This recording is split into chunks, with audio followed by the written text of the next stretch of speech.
Hello, this is Pawa, the Group's Strategic Development Director at the Norse Group. You are listening to Inside Norse, the podcast series where we delve into the inner workings of our group. With me today is Justin Galliford, the Chief Executive of Norse Group.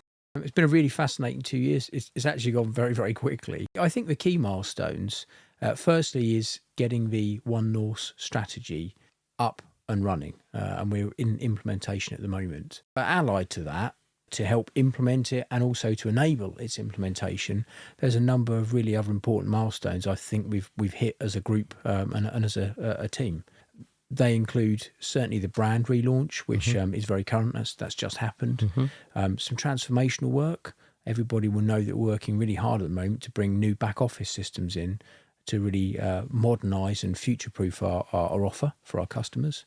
And of course, something quite close to my heart is our ESG strategy, which we've really evolved from pockets of good practice to make sure it becomes an essential part of what we do. The origins of the strategy, of the One Norse Strategy, lie really in the period just after we merged as a group. And many people listening will recall that we really merged as a group back in 2019.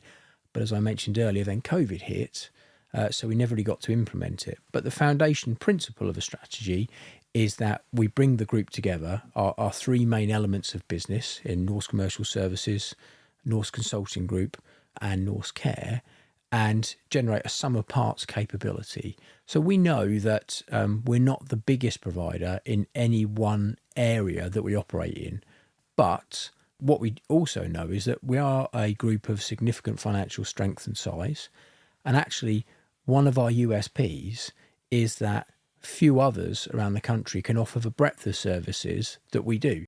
If we consider our market to be predominantly local authorities and more broadly public sector, the most obvious challenge for everybody at the moment is financial constraints. And certainly what we see is ever increasing cuts to local authority funding and more broadly in the public sector. Some areas are protected, but most aren't. And the reality of what that means is that many of the sectors may suffer to protect the few that are getting a bit of an uplift over the next budgetary cycle.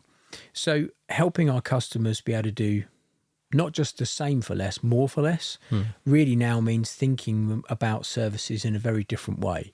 It's about kind of co-designing services as opposed to the traditional concept of come and tell us how you might deliver this service for us and save money. All elements for public sector are being asked to do more for less. And beyond a shadow of a doubt, a solid ESG agenda, environment, social governance, helps any business, any organisation deliver value outside of just the specific contracted services. I also think a really good ESG strategy drives a culture of collaboration and caring. And that's really important in the public sector space as well, because it helps keep people motivated and focused on task. And certainly we see from both a customer perspective, but also an employee perspective, real interest in those things. But many employees, particularly towards the younger end of those starting their career, yes, they want to know about a salary and they want to know about hours of work, but actually they say, what are you doing on climate change? What are you doing on net zero? What are you doing for social value? So they're really important drivers. Justin, I just want to say thank you again for a very sober, very open discussion, some very reflective points on your view to our business. No, pleasure. So thank you very much for that. Thanks very much for having me on, Paul. Goodbye.